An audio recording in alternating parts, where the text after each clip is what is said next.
सन्माननीय अध्यक्ष महोदय, अनुदानाच्या मागण्यांवरील चर्चेमध्ये सहभागी झालेले सदस्य सन्माननीय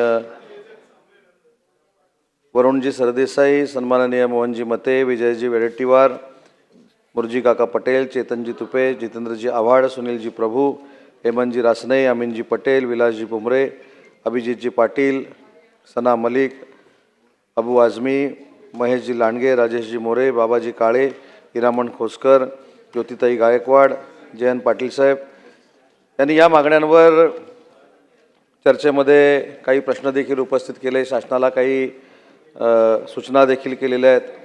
त्यामध्ये वरुण सरदेसाईंनी, आमदार वरुण सरदेसाई साहेबांनी मुंबईला अर्थसंकल्पामध्ये काय मिळालं, मेट्रोची सद्य परिस्थिती काय, नागरिकांना 24 तास पाणी कशा पद्धतीने मिळेल, गारगाईचा उल्लेख अर्थसंकल्पात केला गेला आहे, परंतु त्याच्यामध्ये पुढे काय होणार आहे अशा अनेक शंका या ठिकाणी उपस्थित केल्या आहेत।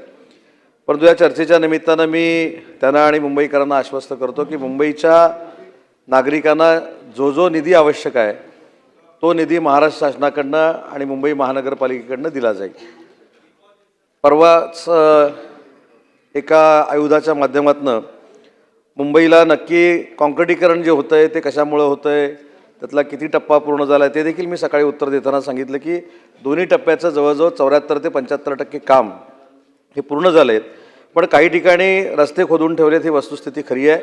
परंतु नागरिकांना त्रास होऊ नये याची दक्षता महानगरपालिकेनं घ्यावी अशा देखील सूचना महानगरपालिकेला दिल्या जातील।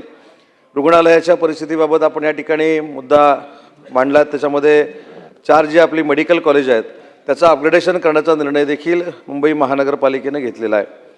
जे बेड मिळत नाही तिथं PPP मॉडेलवर देखील महानगरपालिकेला जास्त बेड देण्याचा निर्णय हा PPP मॉडेलनं महानगरपालिकेने घेतला आहे, तिथं देखील ती आपली आता गैरसोय दूर होणार आहे।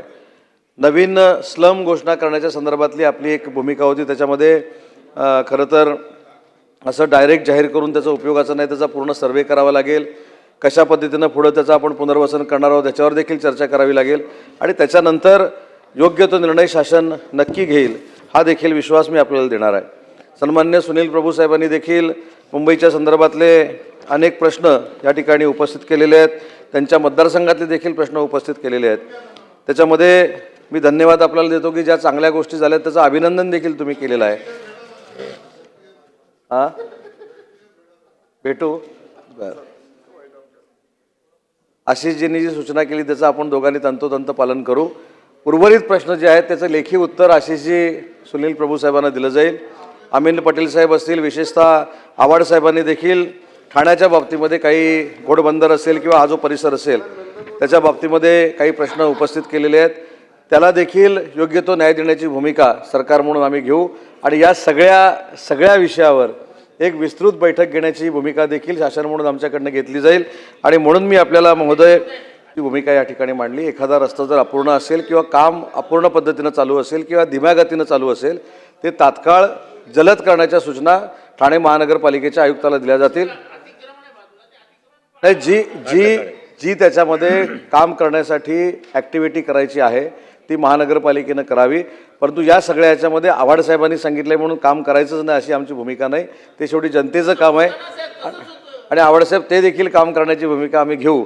उर्वरित सगळे विषय जे आहेत त्यांना लेखी उत्तर आम्ही विभागामार्फत पाठवू आणि म्हणून माननीय अध्यक्ष महोदय मी आपल्या अनुमतीने सन 2026-27च्या अर्थसंकल्पीय अधिवेशनात नगरविकास विभागाच्या मागणी क्रमांक F1 ते F8 या मागणी क्रमांकाखाली अनिवार्य व कार्यक्रमावरील खर्चाकरिता 65,591 कोटी 98,81,000च्या मागण्या मंजूर करण्याची विनंती सन्माननीय सभागृहास करत आहे।